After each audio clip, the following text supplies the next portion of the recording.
Salut, salut! Eh bien aujourd'hui je vais expliquer pourquoi je pense que certaines doctrines libérales sont une bêtise. Alors premièrement, l'idée de démanteler les banques centrales. En fait, ce qu'il y a, c'est que quand tu es un État qui veut emprunter de l'argent, la seule alternative aux banques centrales, donc à la création monétaire, c'est le secteur privé. Or, le secteur privé, il va te demander des remboursements, en tout cas généralement. En tout cas, il peut le faire. Et en fait, ce qui se passe, c'est que du coup, c'est le contribuable qui doit rembourser les frais.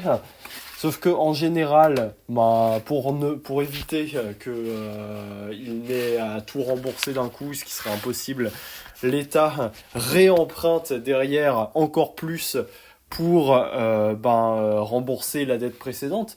Mais du coup, donc le contribuable, il paye que les intérêts.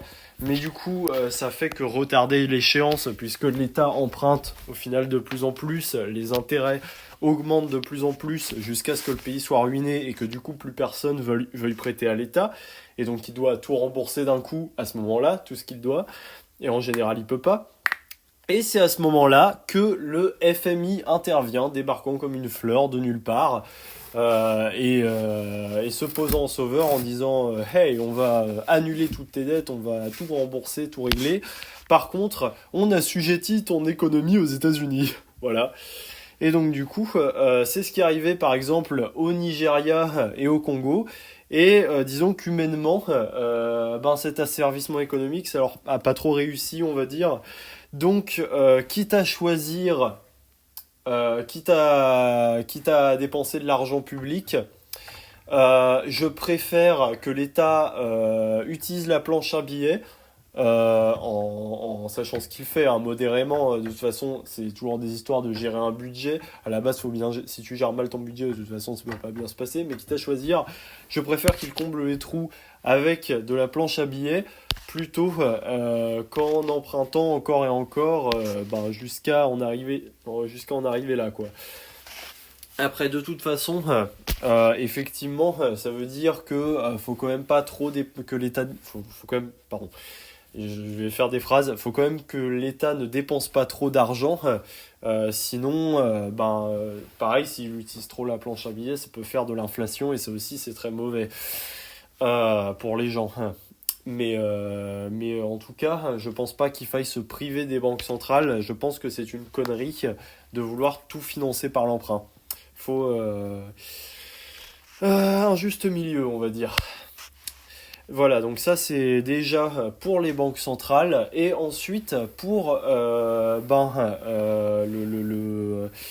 la mondialisation elle-même, enfin pour les histoires de qui est responsable de la pauvreté, est-ce que c'est l'État, est-ce que c'est le capitalisme. Alors je pense en effet qu'on peut dire que dans les pays pauvres, où les gens se font exploiter par les multinationales, les gens qui sont pauvres, qui se font exploiter, ils sont pauvres à cause de leur état corrompu. Mais du coup, peut-être qu'une doctrine libérale serait effectivement la bienvenue là-bas, mais nous, en Occident, en fait, notre problème, c'est qu'on est en concurrence avec ces gens-là sur le marché international, en fait, sur le marché de l'emploi international. Concrètement, les types là-bas, ils ont un coût du travail super faible, donc ils sont hyper attirants pour les multinationales, et donc du coup, comme à côté de ça, ça fait des produits pas chers qui inondent nos marchés, on n'a plus d'emploi. Donc du coup, la solution libérale, ce serait de réduire notre coût du travail, sauf qu'à ce moment-là, on se heurte à un problème, c'est que le coût du travail, déjà, c'est les salaires, mais c'est aussi, en grande partie, nos cotisations sociales, dont selon les libéraux, on pourrait se passer, sauf que, en fait, les cotisations sociales, le truc, c'est que c'est du salaire différé. C'est-à-dire que l'État nous prend de l'argent pour financer des choses comme l'hôpital, l'école, la police, j'en sais rien, moi, les plombes... Enfin, non, les plombiers, c'est privé. Mais les types qui font les canalisations, les types qui font les routes, enfin ce genre de choses, quoi, les services publics, de manière générale. Et donc, Et donc en fait, si jamais l'État ne nous prenait plus cet argent, il ne pourrait plus faire tout ça, et donc c'est nous qui devrions le payer différemment, c'est-à-dire qu'au lieu de payer l'État pour qu'il le fasse, on payerait des entreprises privées. Et du coup, pour payer ça, pour payer ces entreprises privées, ben, ce qu'on ne payerait plus en impôts, faudrait le payer en salaire en fait, avec une augmentation de salaire. Parce que ce qu'il y a, et ce que les libéraux négligent d'ailleurs la plupart du temps, c'est que les prix euh, des entreprises privées qui s'occupent ben,